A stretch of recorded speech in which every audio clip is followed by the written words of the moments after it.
My name is Thuha Jabbar. I'm 30 years old. I'm originally from Iraq and I have spent the majority of my life in London. I am a dentist and I have a dental practice based in northwest London, and I'm also a mother of one. I'm very passionate, dedicated and committed to everything that I do.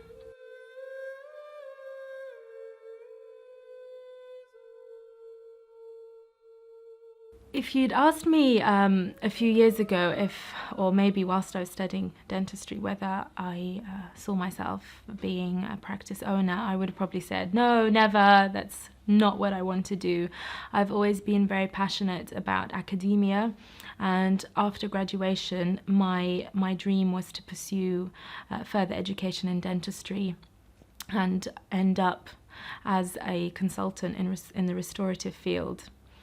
The opportunity sort of came to me rather than me seeking it. I phoned up the previous owner of the practice looking for some part-time work to aid in my further education, and he responded and said, yes, I'd love you to work at my practice. We definitely have some part-time positions available, but I'm also looking to sell the practice if you'd be interested, so why don't you have a chat with your husband and let me know.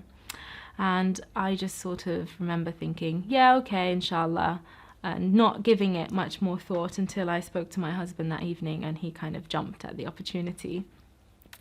I've always believed that you have a plan for yourself and Allah subhanahu wa ta'ala has a plan for you, and of course that plan is always better than what you can ever imagine. And with that in mind, I went ahead and decided, okay, I will take this opportunity and I'll make it my own, and I'll make sure that I'm very successful at it. It's a completely different ball game, you know, it's dentistry, but at the same time, I'm now a business owner. So I have to wear lots of different hats at the practice, but alhamdulillah, I think it's going really well, and I would never change it, and I'd never go back to know my initial dream. On the contrary, I've tried to sort of incorporate my desire for further education into my dental practice and take on roles that enable me to do both at the same time. So alhamdulillah, it's worked out better than I would have ever imagined and ever planned, and indeed when Allah plans something for you, it's always the best.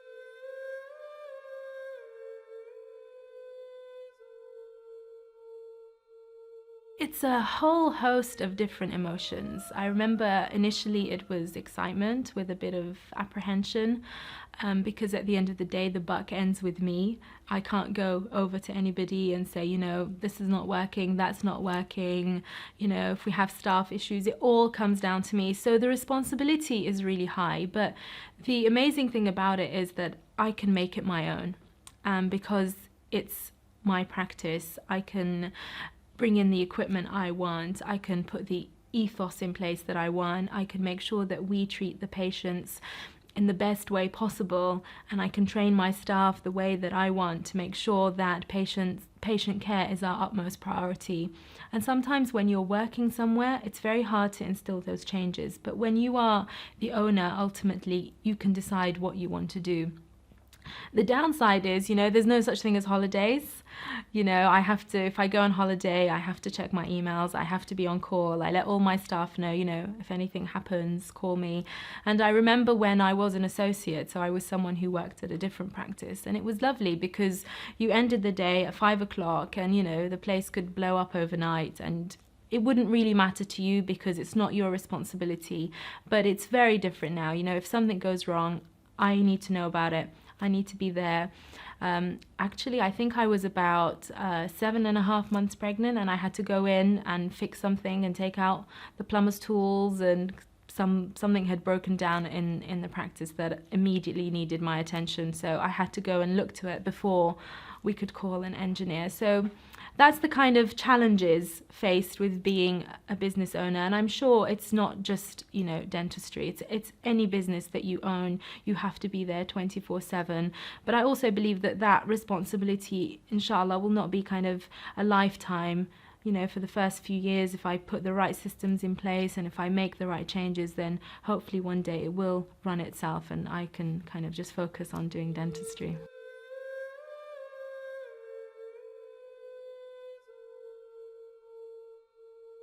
I would definitely encourage other women and men to take on the step of becoming a business owner and setting up their own business. There's nothing more liberating than being the master of your own destiny and not working for somebody and having somebody dictate your hours or your ethics or your responsibilities. You become your own boss and you kind of draw out your own life. The advice I would give is that be ambitious, but not too ambitious, and try to be realistic with what you can achieve. From day one, I had an idea in mind for the practice, and alhamdulillah, now 3.5 years later, I'm seeing that physical change come into play. But it has taken 3.5 years for me to get there, and I predict another maybe 1.5 years before I can say, yes, this is how I want the practice to look and run. So there's a lot of patience involved in being a business owner, and you have to really believe in your goal, because as you're traveling towards your goal, there will be a lot of barriers, there'll be a lot of hurdles, there'll be times when you feel like you're going backwards instead of forwards. But if your goal is achievable, you will get there. You just need the perseverance and the foresight to keep going.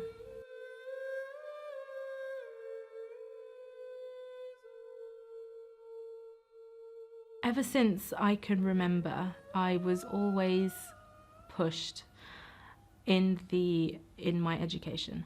For my father, it was the biggest, most important thing.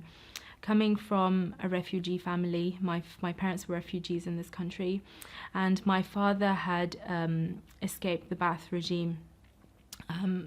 Obviously Saddam's Ba'ath regime in Iraq, and so he never had the opportunity to finish his education, and that was something that was so dear to him and hurt him so much that in our upbringing he made sure that for myself and my siblings that was the utmost priority that we kind of ever had. And I remember countless debates. I think when I was about 15, 16, it's sort of a normal time for teenagers to start to look for work. I remember saying to my dad, I really want to find a job, and he would say no. I'd say, why, Dad? Everybody's working. And he'd say, no, I don't want you to work. If there's anything that you need financially or anything, I'm here, I will support you. I just want you to focus on your education. And obviously at the time it was frustrating. I still wish I had a job in ULUK like everybody else. But in hindsight, I can see why having that single message that was so focused helped me to focus. In my nature, I've always loved education, and I was, teacher's pet, getting all the top marks at school. But at the same time at home, nothing other than the best was acceptable. And this is a classic line. I'm sure all Asians share this thought. If you come home with less than kind of 90%, you're asked why. If you come home with the top mark, instead of being rewarded, you're told, well, you see, we told you could do it. And alhamdulillah, I'm so grateful for them, because in the climate that I was in the school that I was in, I went to a normal comprehensive school. I could have slipped, and I could have not attained my ability and not achieved what I could have achieved had it not been for that focus that my parents gave me at home and that constant push to do well and to do my best in academia. And I think as a result of them, I've continued to wanted to learn and gain more knowledge. I remember after I graduated, I was talking to some friends, not from my field, about what was I going to do now? What's next? And they said, well, how would you mean what's next? You're a dentist. I said, I know, but I can do more. I can achieve more. I can study more. I can't just be a dentist. And alhamdulillah, I think that's such an important kind of philosophy to have in life, to never feel that you have achieved, and actually at the end of one achievement you realize that you now have the potential for another and another and another. particularly as a woman, as a wife, as a daughter, and more importantly, as a mother. An educated mother can bring so much more home to her children than one that is not. A mother who strives, who constantly has that philosophy in her mind, will impart it to her children in a much easier manner, and be able to explain it's important a lot more easier, because it's so much easier to tell someone to do something. It's easy to tell someone to do something, but they learn so much more by watching you actually do it. And they will be inspired a lot more by seeing that you follow this principle in your own life as well.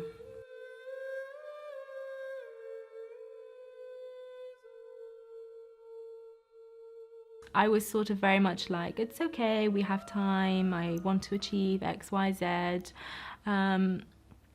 And, I remember when I fell pregnant, of course I was really, really happy, but I kept thinking, oh, right, now I've got this responsibility and how am I going to, juggle this and that? And I was, despite being a very kind of passionate pregnant mother, doing all my reading, yoga classes, making sure I'm doing the right thing for my baby, I was still very much like, right, okay, he'll get to sort of 4 or 5 months, I'll put him in care and then I'll go back to work. And I was very, maybe one could say now, cold about what it actually meant to be a mother.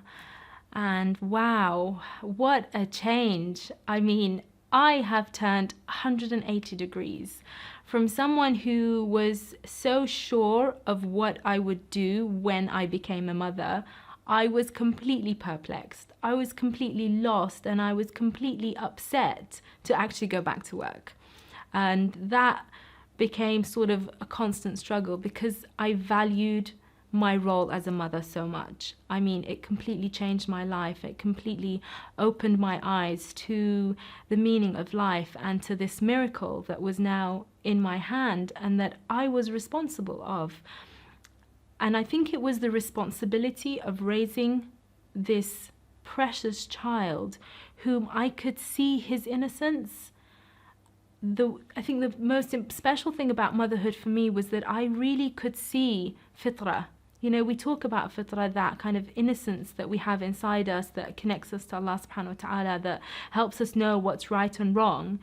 But I could see it. It kind of became my son. And that was so precious that it put so much more kind of challenges on me to make sure that that fitrah that he has, that I strengthen. And how am I going to make sure that he doesn't lose it? And inshallah, he becomes a pious Muslim young man on the path of Ahlulbayt. And I was almost more cautious about him and his faith than I was about mine. I make sure that I do the right things more for him so that he kind of, that the Islam and the love of Ahlulbayt is part of him and part of his upbringing. And I think that responsibility in itself just transformed me completely. I don't like to do things in halves. I always try to be the best in what I can, and definitely being a mother, I have tried to be the best. And that sometimes when you can't be there physically because you have other responsibilities, that's a really hard thing to juggle.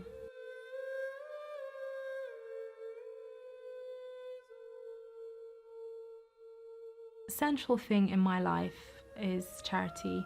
I was always brought up to notice that there are so many people in need and that I am so blessed by Allah subhanahu wa ta'ala to have, but I have a responsibility to give from what I have. And charity and giving charity and partaking in charity is a central point in my life and something that I always try to do and be part of. And sometimes charity can be as small as retweeting something or sharing something on Facebook that raises awareness of the need and the plight of other people. Charity doesn't have to be the typical understanding that we have in that we're giving money, but it can be the small things. And sometimes it's the small things that lead to a huge momentum. Most recently, a friend of mine and her husband decided that they had had enough of kind of watching TV and seeing the plight of the refugees and just sitting there doing nothing. So they decided that they would go and to Calais to help them physically. And that decision of theirs turned into a cascade of events which inspired so many other people, including myself, to help and to do more. And it just goes to show that sometimes with the right intention, you really can move mountains in your own way. Helping just one person in the eyes of Allah is huge, because we are all the creation of Allah subhanahu wa ta'ala. He values us all the same. And if you have gone out of your way to help just one person change their day, change their life, then you don't know what value that has in Allah subhanahu wa ta'ala's eyes. But giving is actually good for us. It's better for our souls than it is for the person receiving. Sometimes we do have to go out of our way. Giving doesn't always come with comfort. It's very easy for a millionaire to donate £1 million. Very easy. The cash is there, it's abundant, and it goes to change. But it's very hard for somebody who maybe is on a limited income, who gives up a week's worth of work, travels somewhere else, goes and physically helps people, does something with their hand. That's very different. So the value of giving isn't in its kind of materialistic value, because each and every one of us have our own struggles. And sometimes you do have to go out of your way. You do have to step outside of your comfort zone. You do have to, stay up in the early hours of the night, sacrifice your family, sacrifice your own kind of time to relax, to go out there and try and do something, try and make a difference, try and make change. We're not here on this world just to kind of perfect ourselves. That is, of course, important, but we are also here to strengthen community, to strengthen our society, and to make sure that we have lived life knowing that we have, at every opportunity that presented to us, tried to help. Because that person that you've come across that is in need may ask you on the Day of Judgment, you heard my plight, you heard my story, what did you do to help me? And if it's as simple as spreading the word, then spread the word, and don't be sort of tight with your time and with your effort.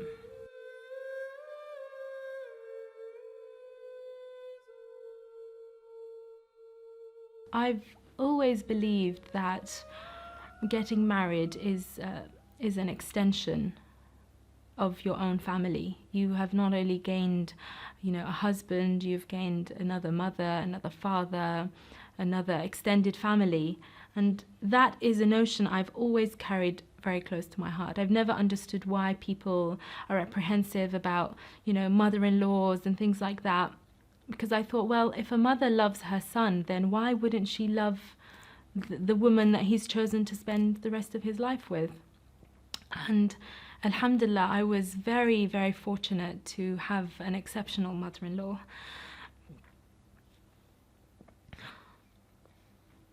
My first memory of Hannah Field was actually before I married her son, because she was a very active woman in the community. And the thing I always remembered about her was her smile. And that's the thing that continued from the day I met her till the day she passed.